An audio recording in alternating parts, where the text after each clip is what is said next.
Allahu Allahu Allahu Allah Allahu Allahu Allahu Allah.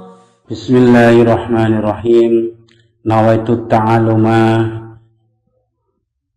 wat ta'lima wat tadhakkura wa tadhkira wan naf'a wal intifa'a wal ifadata wal istifadata wal hassa 'ala tamasuki bi kitabillahi wa sunnatir rasulih wa du'a ilal huda wa dalalata 'alal khair ibtigha'a wajhillahi wa mardatihi wa qurbihi wa sawabihi.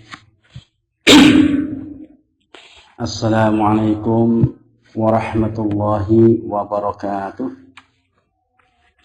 Alhamdulillahirabbil alamin. Kita dapat melanjutkan kembali ngaji kita dalam kitab Ayyuhal Walad wa karya Syekh Al-Imam Al-Ghazali, yang mana kali ini kita sudah sampai pada pesan beliau yang ke-13, melanjutkan pesan beliau yang kemarin, pesan beliau yang nomor 12, yang mana pesan beliau yang lalu beliau menyampaikan bahwasanya tidak semua perkara itu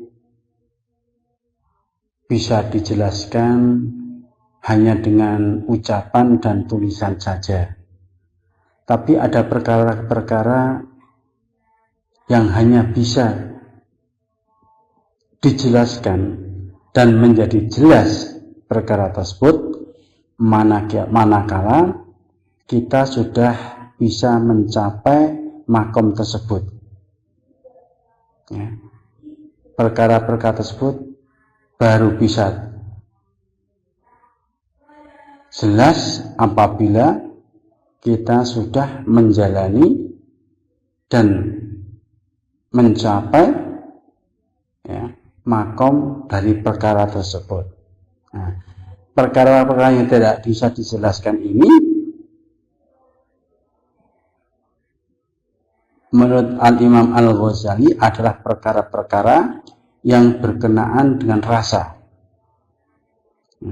Perkara-perkara, masalah-masalah yang berkaitan dengan rasa. Contohnya adalah perkara hakikat, perkara ma'rifat. Itu hanya bisa dijelaskan manakala orang yang bertanya tersebut tentang perkara tersebut sudah bisa merasakan perkara apa yang ditanyakan, tentang perkara apa yang ditanyakan. Kalau dia sudah merasakan dari perkara tersebut, maka itulah jawaban dari perkara-perkara yang ditanyakan, yang bersifat zauqiyah, perkara-perkara bersifat rasa.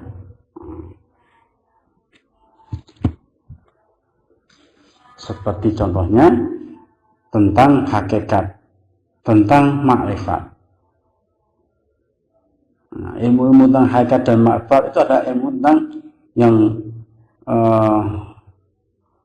menerangkan tentang perkara zauqiyah, sesuatu yang tidak bisa dijelaskan, dijabarkan, kecuali orang tersebut sudah mencapai makom, sudah mencapai makomnya.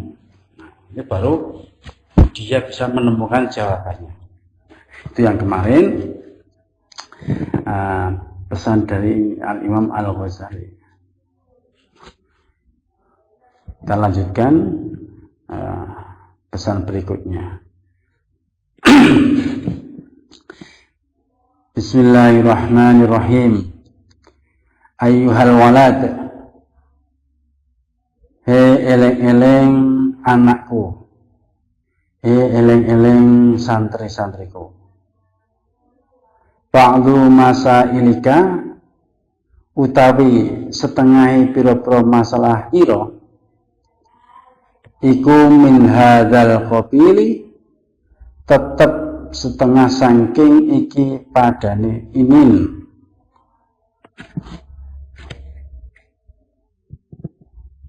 Wahai anakku, sebagian masalah yang engkau tanyakan adalah bersifat zauqiyah. Ini artinya ya seperti pertanyaan yang berhubungan dengan rasa. Nah, ini kemarin kan dari pertanyaan dari seorang yang menderita impoten kepada temannya, bagaimana rasanya kalau berjima. Nah itu perkara rasa jima itu kan perkara yang berhubungan dengan rasa.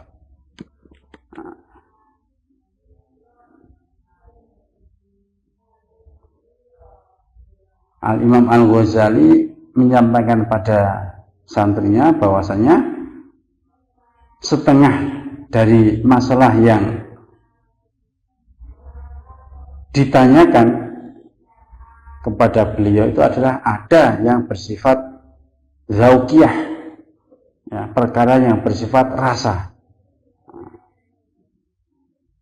Wa ammal ba'du ladzi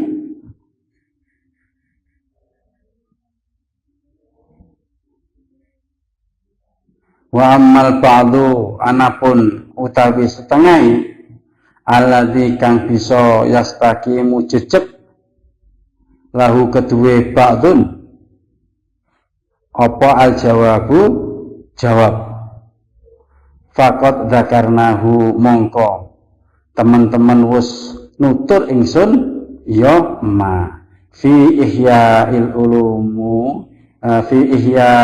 ulumi ing dalam kitab Ihya Ulumuddin wa ghairihi lan liyane kitab Ihya Ulumuddin.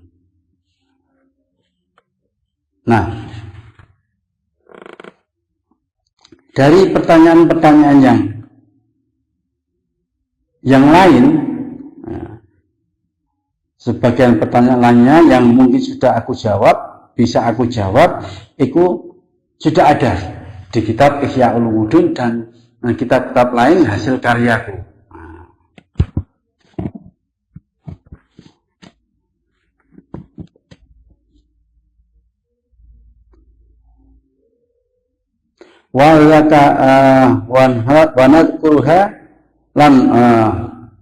Wanadkuruha lan nutur ingsun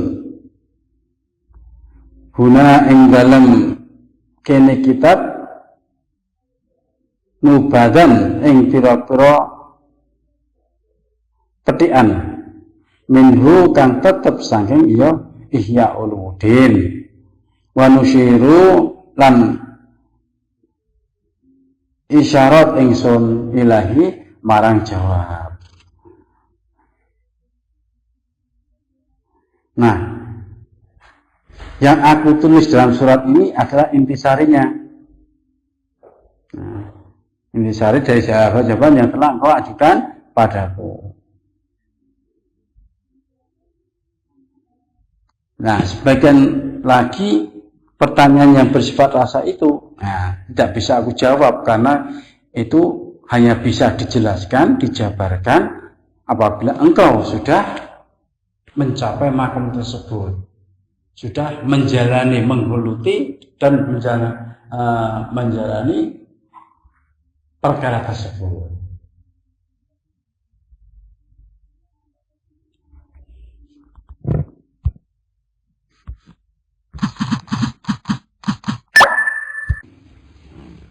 Fanakulu mongko dawuh ingsun. Fanakulu mongko dawuh ingsun. Qad wajaba teman-teman wajib ala saliki ing ngatasé wong kang ngambah apa arba'atu umurin papat pira-pira perkara. Al amrul awalu utawi perkara kang awal iku i'tiqadun, i'tiqad sahihun kang bener. Kemudian setelah Al-Imam Ghazali menyampaikan tentang jawaban yang sudah dijelaskan dalam kitab Ihya Ulumuddinnya dan jawaban yang tidak bisa dijelaskan dengan melalui tulisannya atau ucapannya, dengan melanjutkan perkataannya pada santrinya. Bahwasanya beliau menyampaikan diwajibkan bagi seorang yang ingin menempuh jalan makrifat, qad wajaba 'ala saliki, maka dia harus memperhatikan arba'atu umurin, 4 perkara. Orang yang ingin menempuh jalan makrifat harus memperhatikan 4 perkara.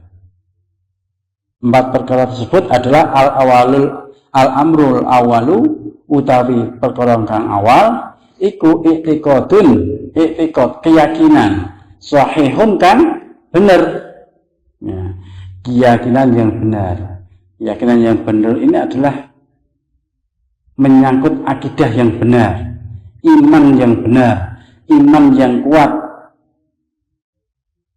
Layakunu iku layakunu kang ora ono iku fihi tetep ing dalam i'tiqad apa bid'atun, bid'ah. Jadi hakikat i'tiqad, keyakinan yang kuat, iman yang kuat itu jangan sampai tercampuri oleh bid'ah.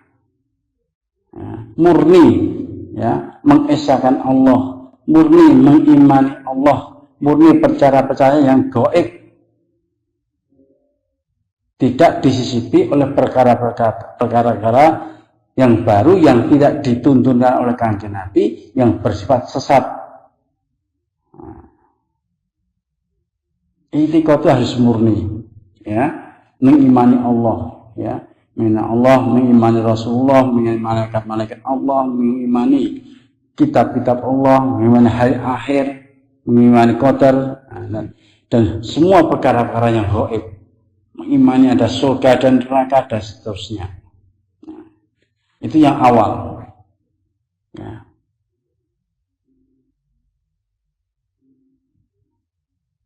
Perkara orang yang ingin meniti jalan makrifat itu pertama harus memiliki keyakinan hati yang benar dan di dalamnya tidak tercampur oleh perkara bid'ah.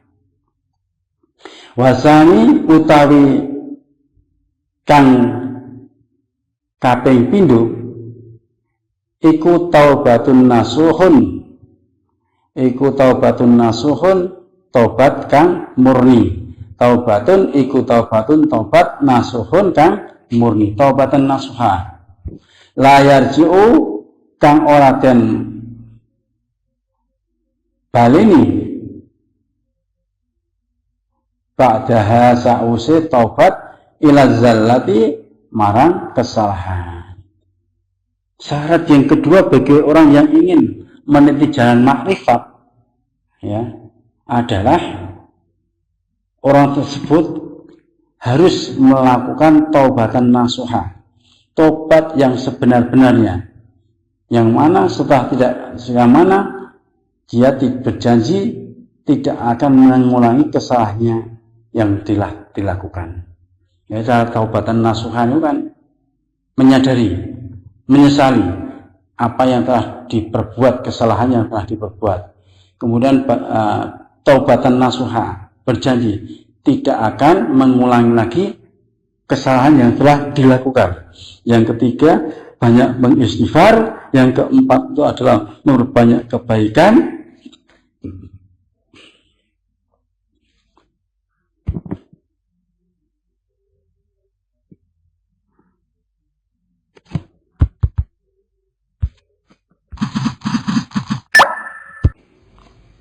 dan terus mengoreksi, memuhasabah terhadap dirinya sendiri agar selalu berjalan ya, sesuai dengan pedoman yang dituntunkan oleh agama. Itu adalah taubatan nasuha, menyesali ya terhadap kesalahan yang sudah dilakukan, getuni ya. Kedua adalah banyak beristighfar, berjanji tidak akan mengulangi kesalahannya, kemudian memperbanyak kebaikan, amal kebaikan, dan yang kelima tidak meninggalkan muhasabah ya. Terus muhasabah, introspeksi diri terhadap amal-amal yang telah dilakukan. Ini orang yang taubatan nasuha ya. Itu adalah syarat yang kedua bagi orang yang ingin menempuh jalan makrifat ya, yaitu adalah harus bertobat dulu, bertobat nasuha. Wasalisu utawi kang kaping 3 iku istirda'u khusumi, iku istirda'ul khusumi,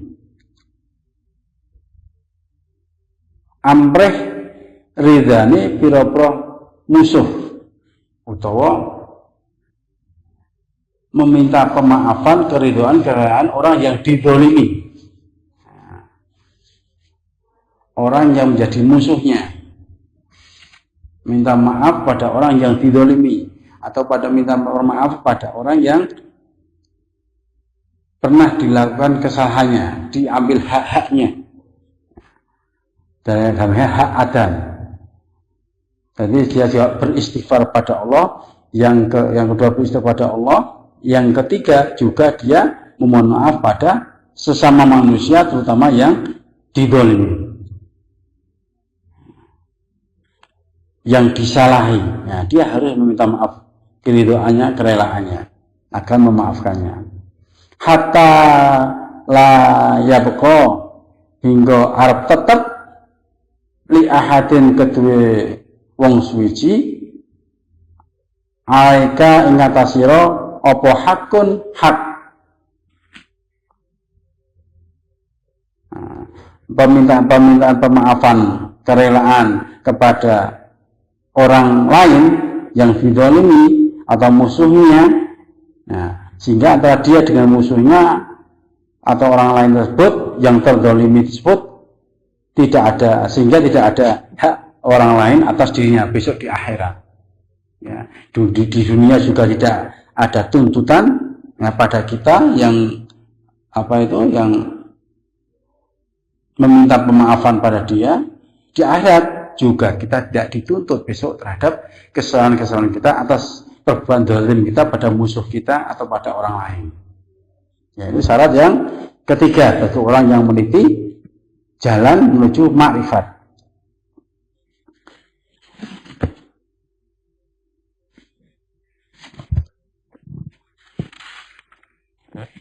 Warrabi'u utawi kang kaping 4 iku tahsilul ilmi, iku tahsilu ngasilake ilmi syariati, ilmu syariat.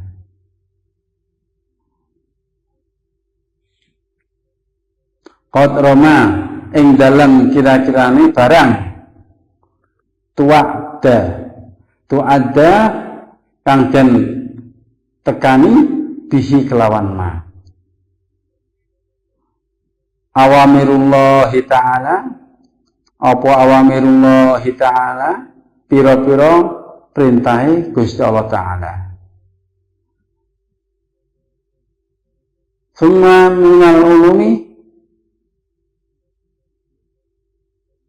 mangko kari-kari bayane pira-pira ilmu al-ukhra kang meneh mata kunu barang kang ana iku bi tetep kelawan ma an-najatu, apa an-najatu, selamat. Jadi syarat keempat adalah harus menghasilkan ilmu syariah. Orang tersebut yang ingin meniti makrifat ya, syarat yang keempat itu orang tersebut harus menghasilkan ilmu syariah atau mengikuti syariat agama yang sekiranya ilmu tersebut yang dipelajari bisa cukup untuk menjalankan perintah-perintah Allah, ditambah dengan ilmu lain yang menjadi penyebab keselamatannya dia dunia dan akhirat. Ini syarat keempat. Ilmu yang lain selain syariat ya bisa, ya. Ilmu tentang akhlak, ya.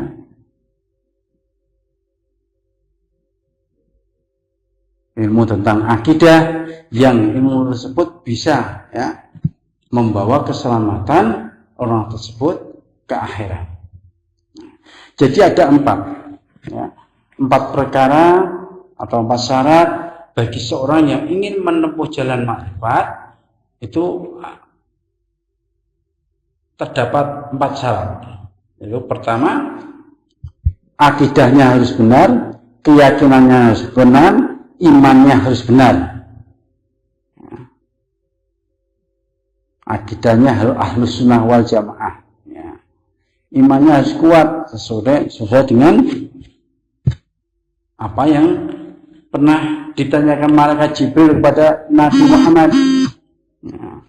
Ya Muhammad, akhbirni anil iman. Nah, kemudian dijawab oleh Kanjeng Nabi,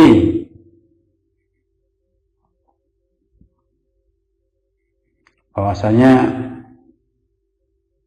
iman itu, ya,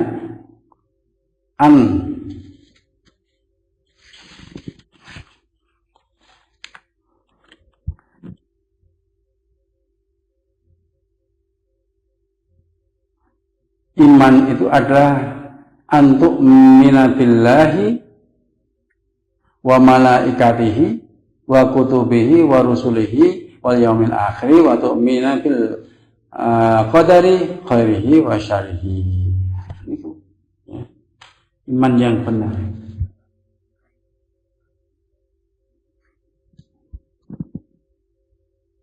Kemudian syarat yang kedua harus melakukan taubatan nasuha.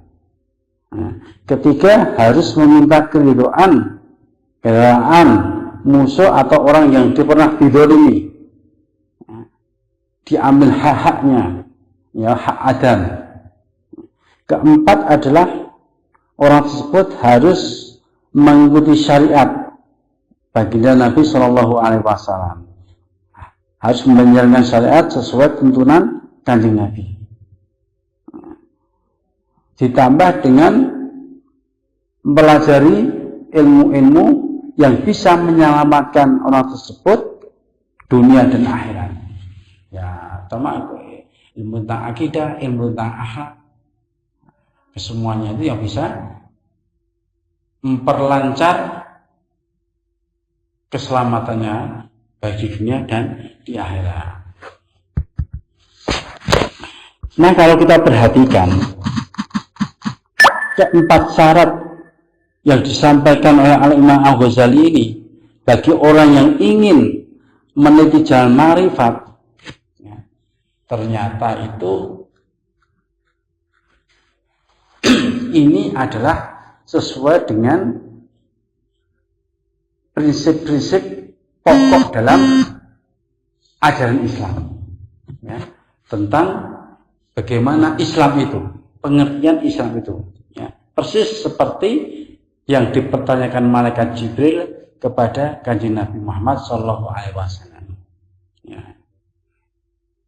Ya Muhammad, fa'akhbirni anil Islam. Ya Muhammad, akhbirni anil iman. Ya Muhammad, akhbirni anil ihsan. Ini adalah pokok-pokok dalam Islam. Inilah, ya, inilah yang dimaksud bahwasanya Allah ini memberikan jalan, ya, telah menetapkan jalan hidup, ya, bagi hambanya, ya, untuk mencapai kehidupan, kebahagiaan, ya, dunia dan akhirat dengan cara jalan yang satu ini. Ini dilaksanakan bagi orang-orang awam, ya. dia harus menempuh jalan syariat yang melakukan ibadah-ibadah berbentuk fisik, ya, yang dijabarkan bahwasanya Islam itu adalah tadi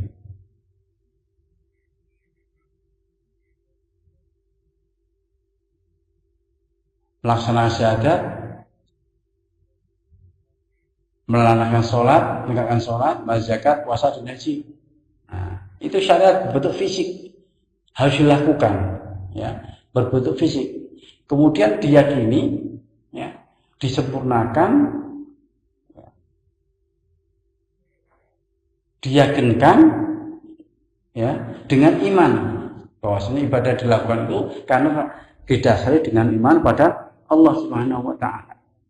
Kemudian dipercantik lagi dengan akhlak yang baik, yaitu ihsan, baik akhlak yang berbentuk lahir maupun akhlak berbentuk batin. Nah, inilah jalan, salah satu jalan yang ditempuh seorang yang ingin makrifat dari golongan awam, bukan golongan orang yang mendalami ilmu tasawuf. Nah, kan Allah Subhanahu wa taala itu, ya, menggariskan, menetapkan jalan hidup hambanya itu pada dua jenis, ya, dua jenis cara atau jalan, ya, untuk bisa sampai kepadanya. Ya, pertama adalah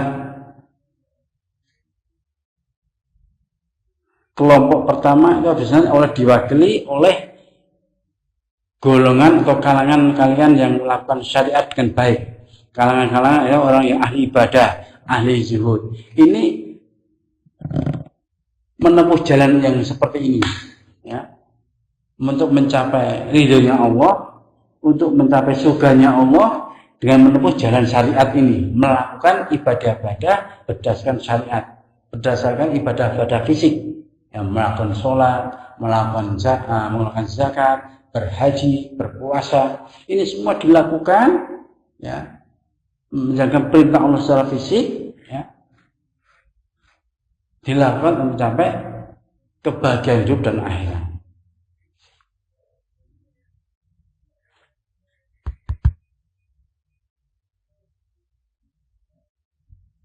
Kelompok-kelompok ini, ya, mereka gemar melakukan sholat, termasuk ibadah sunnahnya, zikir, ya, semua aneka ibadah fisik lainnya dengan istiqomah, dengan semangat, intensitas tinggi. Nah, itu jalan pertama, kelompok pertama yang Allah menetapkan mereka itu menempuh jalan tersebut. Nah, ada lagi kelompok yang kedua, menempuh jalan untuk menggapai ridhonya Allah. Kalau sudah mencapai ridhonya Allah, mereka itu tidak sekedar mendapatkan surganya Allah, tetapi mereka itu ingin, ya, menjadi orang-orang yang mencintai Allah. Mereka adalah pecinta Allah. Mereka adalah muhibbin dan ahli ma'rifat atau arifin. Nah, kelompok yang kedua inilah mereka ini beribadah, berkhidmat, ya, kepada Allah dengan secara batin. Nah, maka kelompok ini biasa disebut dengan kelompok yang mendalami, menjalankan ajaran tasawuf. Karena kelompok ini, ya, pendekatannya, ya, penekanannya dari ibadahnya melalui batin, melalui rasa, maka yang dia inginkan, pencapaian diinginkan adalah mereka itu benar-benar merasakan cinta pada Allah, dan Allah pun cinta pada dia. Mereka itu golongan muhibbin, golongan ahli ma'rifat, orang-orang yang mensucikan jiwanya, mensucikan diri dari kehidupan dunia, ya, dari mensucikan jiwanya dari kotoran-kotoran yang menjauhkan hatinya itu mereka tuh rusak, dari mencintai Allah. Maka dunia ditinggalkan. Ya. Orang-orang ini yang disebut dengan ma'rifat, golongan thariqat. Ya. Akhirnya mereka dengan jalan thariqat tersebut mencapai ma'rifat. Setelah istiqomah mereka mencapai tingkatan tertinggi yaitu hakikat. Nah, kalau sudah mencapai tingkatan hakikat, mereka memandang yang paling benar itu hanya Allah Subhanahu wa taala. Tujuan akhir mereka di dalam beribadah dalam segala aktivitas adalah Allah Subhanahu wa taala. Kalau sudah sampai tingkat hakikat, ibaratnya orang sebut kalau bercermin, bayangan yang dilihat itu adalah Allah Subhanahu wa taala. Dia melihat bayangannya bukan melihat bayangan dia, tapi melihat bayangannya itu adalah bayangannya Allah Subhanahu wa taala. Karena sudah menyatu dengan Allah. Nah, kelompok yang kedua inilah ya yang mana meniti ya, jalan menuju keselamatan di akhirat itu dengan cara ya, dan cara mengolah batinnya. Ya, mensucikan batinnya, mensucikan jiwanya.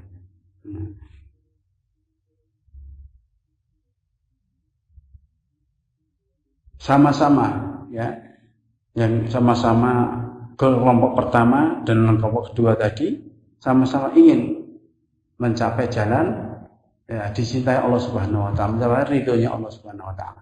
Tapi jalannya berbeda. Yang satu dengan ibadah fisik, ya, setelah istiqomah.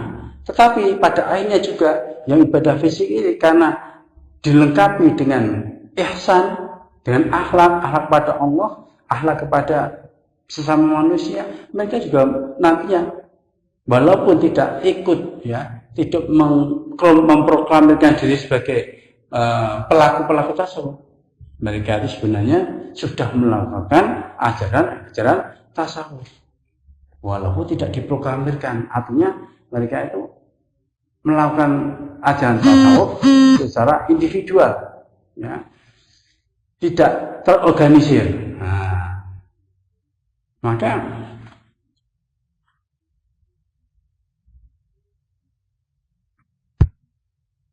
orang tasawuf, ya, tidak yang dinamakan orang tasawuf, ya, orang sufi itu tidak harus orang itu secara khusus melakukan ajaran sufi atau tasawuf. Tapi orang-orang yang melaksanakan syariat agama dengan benar, melaksanakan perintah-perintah Allah menjauhi larangan dengan benar, beriman dengan benar, dan memperbagus akhlaknya, perilakunya, baik pada manusia dan Allah. Ya, perilaku pada Allah itu apa? Perilaku akhlak pada Allah itu apa? Dengan ya menjaga hatinya dari tercampurnya penyakit hati, itulah akhlak pada Allah. Sama saja mensucikan hati mereka. Akhlak pada Allah adalah mensucikan hati mereka. Akhlak pada manusia ada beberapa akhlak yang baik terhadap hak adam. Nah, kalau orang sudah melaksanakan 3 hal ini, pokok agama Islam dengan baik dan benar, secara istiqomah, nah, lama-lama orang tersebut dengan sendirinya sudah otomatis sudah menjalani ajaran tasawuf, sudah sebagai seorang sufi yang benar, karena sudah menjalankan syariat Allah.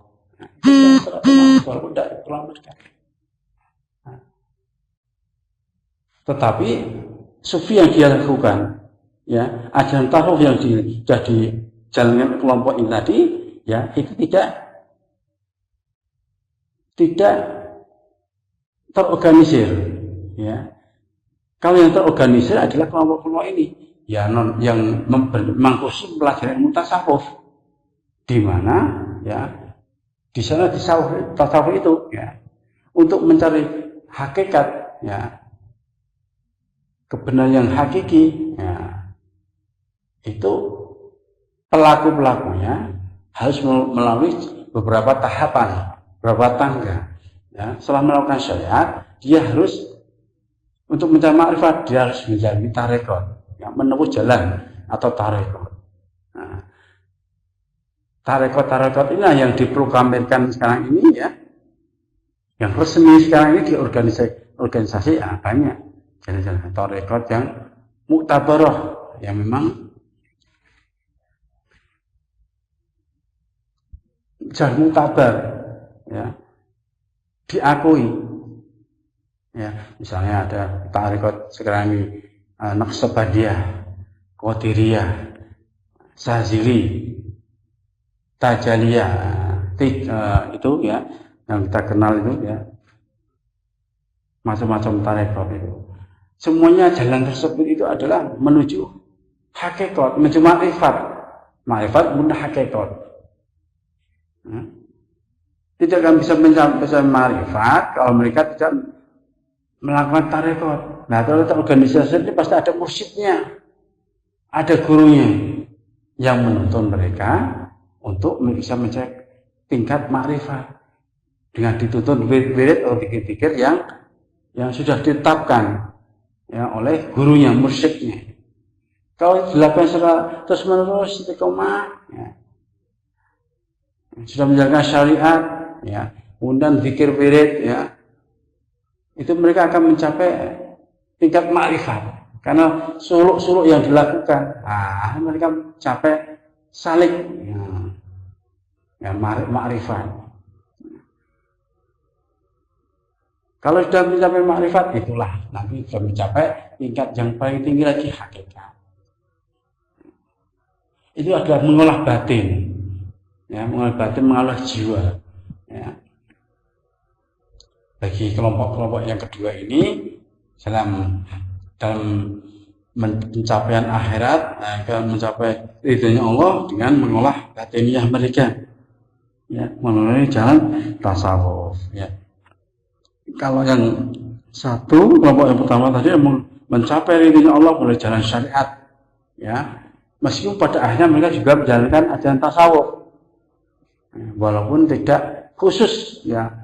Nah, tapi secara otomatis mereka itu sudah menjalankan ajaran tasawuf, sudah melaksanakan syariat, ya, dan ihsan, ya, dan iman. Nah, inilah jalan-jalan dua kelompok, ya, yang kesemua itu melakukannya demi untuk mencapai ridhonya Allah Subhanahu wa Ta'ala, bertujuan untuk mencapai keselamatan mereka, ya, tidak hanya di dunia tapi juga di akhirat. Kalau yang disebutkan oleh Al-Imam Al-Ghazali di sini yang disampaikan ini tadi adalah syarat-syarat untuk kelompok yang pertama yang mencapai ridhonya Allah. Ridhonya Allah itu dengan cara melakukan iman yang benar, ya, melaksanakan syariat yang benar, melaksanakan akhlak yang baik, ihsan yang benar, akhirnya bisa mencapai jalan makrifat. Nah, ini yang pertama. Makanya jangan sampai kita mengatakan bahwasanya orang yang makrifat itu orang yang harus menempuh jalan tasawuf, harus mengikuti ajaran tasawuf. Belum tentu. Orang seperti biasa ini yang secara istiqomah, ya, istiqomah melaksanakan perintah Allah dan perbaiki akhlaknya, membenarkan dan menjaga akidahnya, ya, setelah istiqomah terus menerus, ya, bisa saja orang ini bisa mencapai tingkatan pemakom makrifat. Jadi tidak dimonopoli tingkatan makrifat ini oleh golongan orang yang khusus melaksanakan ajaran tasawuf.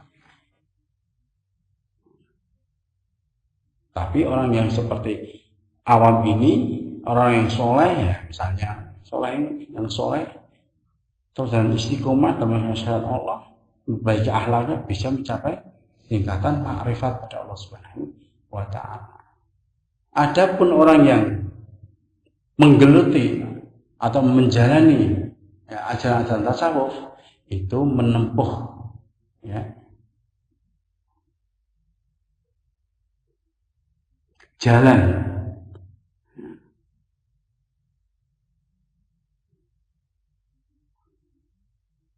menuju akhirat dengan selamat dengan menjalankan tingkatan-tingkatan, prinsip-prinsip tingkatan yang oleh tasawuf disebut dengan syariat, tarekat, hakikat, tarekat, marifat dan hakikat. Menekankan pada penyucian jiwa. Tapi tingkatan orang yang mengajarkan atau mendalami atau melakukan ajaran tasawuf ini, kalau benar-benar dilakukan dengan tidak melanggar syariat-syariat Allah, itu tingkatannya menurut ulama, sebagian ulama itu lebih tinggi daripada kelompok yang pertama tadi. Ya.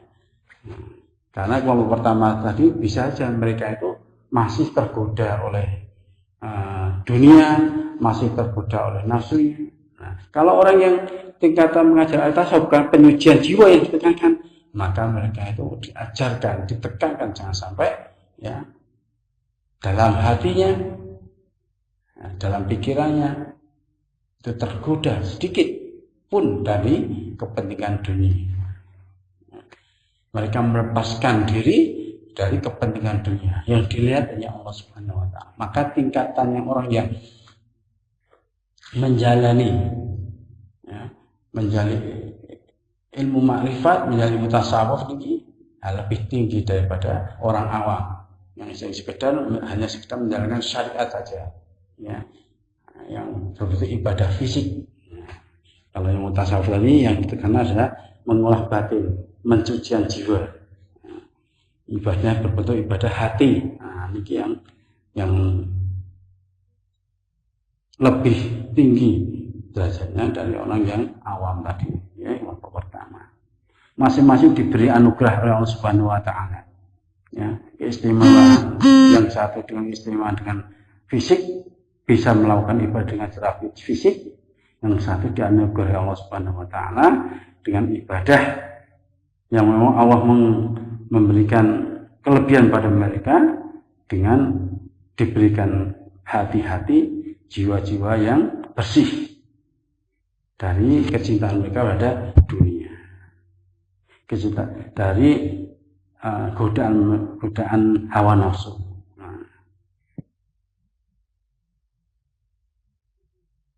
Maka seperti yang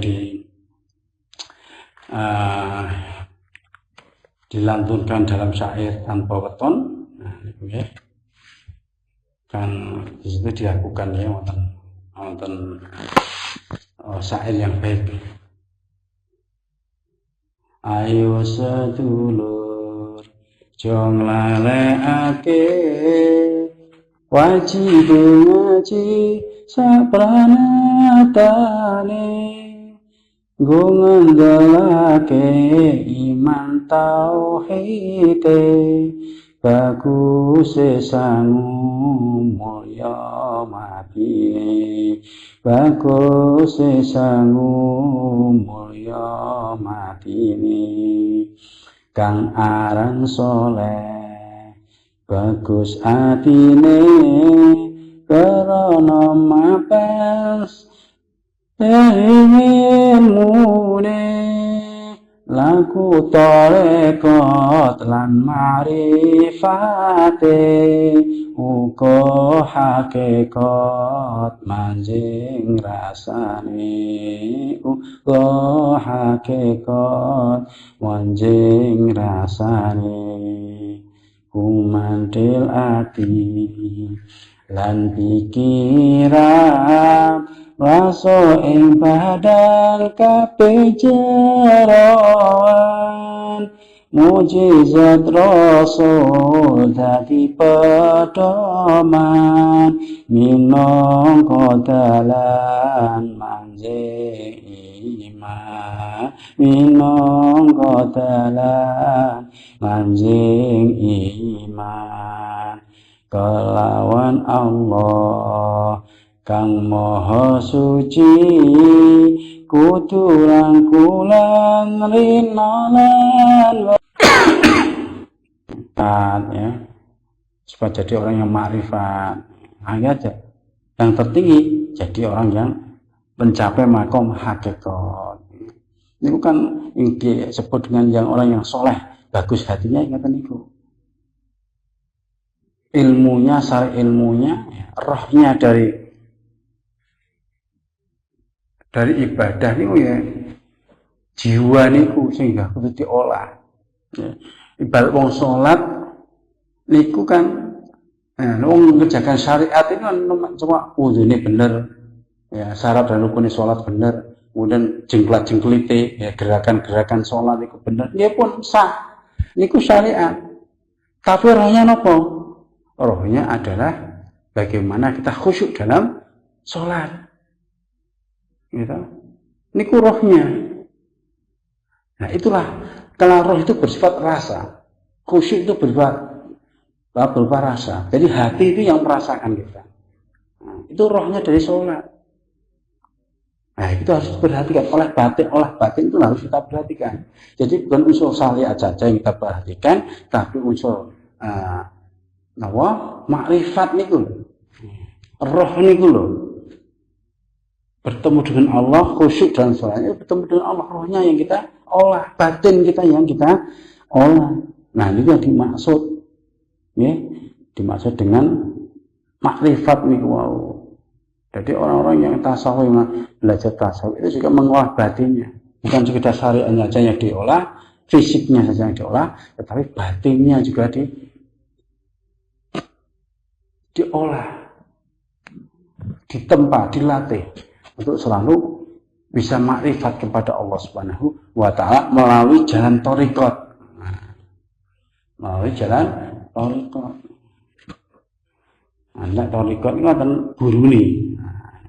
Bedanya temeliku untuk mencapai tingkat makrifat. Kenapa ada guru? Supaya enggak kesasar. Enggak kesasar apa? Roh lan sukmane. Nah, ini kan sampaikan ya. Karena ada apa? Nah, guru kan tetap berpedoman pada mukjizat Rasul ya napa? Quran dan sunnah Rasul. Nah niku. Kan wonten saderenge syair yang saderenge niku nggih. Duh bala kanca priya wanita ojo mengaji syariat loko, gue pinter dongeng nulis lan moco, tembe burine bakal sengsara, tembe burine bakal sengsara. Nah, kita diingatkan bahwa supaya kita ini jangan sampai hanya memperdalam ngaji syariat mawon, yang hanya bisa menulis, membaca atau melaksanakan ibadah-ibadah yang bersifat fisik saja, tapi batin kita tidak kita jaga, nggak kita sucikan. Bisa-bisa sholat kita itu tidak ikhlas pada Allah, sholat kita itu tidak khusyuk menghadap Allah Subhanahu Wa Taala. Kita bertakbir Allahu Akbar, tapi pikiran kita sudah kemana-mana, tidak menghadap Allah Subhanahu Wa Taala. Itulah, karena kita hanya mengandalkan syariat saja, ibadah fisik saja tanpa mengolah batin kita. Ya, akhirnya kita bisa rugi. Tembe ini bakal sengsara, gak diterima amal ibadah kita, sholat kita ini, karena batin kita tidak khusyuk, tidak makrifat kepada Allah Subhanahu wa Ta'ala. Orang makrifat itu kan orang yang merasa selalu awasi Allah Subhanahu wa Ta'ala aktivitasnya. Maka sholat itu ya, orang yang sholat sudah tingkatan makrifat, setelah sholat itu dia akan menerima buah dari sholat itu, akan menerima rasa nikmatnya ketika setelah sholat, yaitu dengan apa? Dia akan merasa bahwasanya selalu aktivitasnya diawasi oleh Allah Subhanahu wa Ta'ala. Itulah orang makrifat. Sehingga hati-hati, karena kehati-hatian tersebut, sholat itu bisa mencegah dari perbuatan keji dan mungkar. Inna sholata tanha anil fahsya'i wal munkar. Itu hanya orang yang makrifat, yang menjalankan makrifat ketika dia melakukan syariat di dalam sholatnya. Perkaranya syariat itu adalah sholat. sholat harus masalah syariat, dilakukan ibadah fisik. Tapi makrifatnya itu ada rohnya, makrifatnya itu ada roh daripada sholat tersebut. Khusyuk kepada Allah Subhanahu Wa Taala. Kalau sudah khusyuk, terbiasa khusyuk, maka dia akan makrifat pada Allah Subhanahu Wa Taala. Artinya setelah sholat dia akan merasa dilihat Allah Subhanahu Wa Taala, diawasi Allah Subhanahu Wa Taala. Inilah yang dimaksud dengan kita mengolah batin kita, jiwa kita, mensucikan hati kita. Jadi hanya jangan sampai kita ini belajar ilmu syariat aja, menjalani syariat aja tanpa kita mengolah atau belajar ilmu batin, ilmu hati, ya, ilmu yang berhubungan dengan penyucian jiwa, ya, yang disebut, yang biasa kita sebut dengan akhlak. Ini yang penting kita harus perhatikan. Terus ini dua jalan yang Allah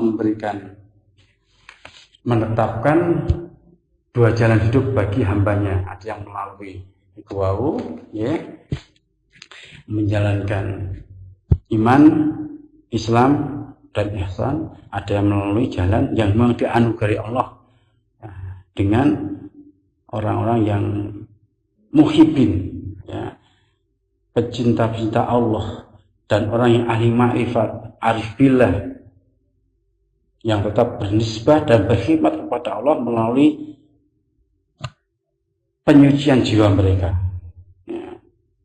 Kalau Allah sudah menetapkan seorang itu arif billah dan ma'rifat, ya, siapapun tidak akan bisa menghalangi pada orang-orang tersebut yang memang diberikan keistimewaan sama Allah Subhanahu Wa Taala menjadi orang yang ma'rifat.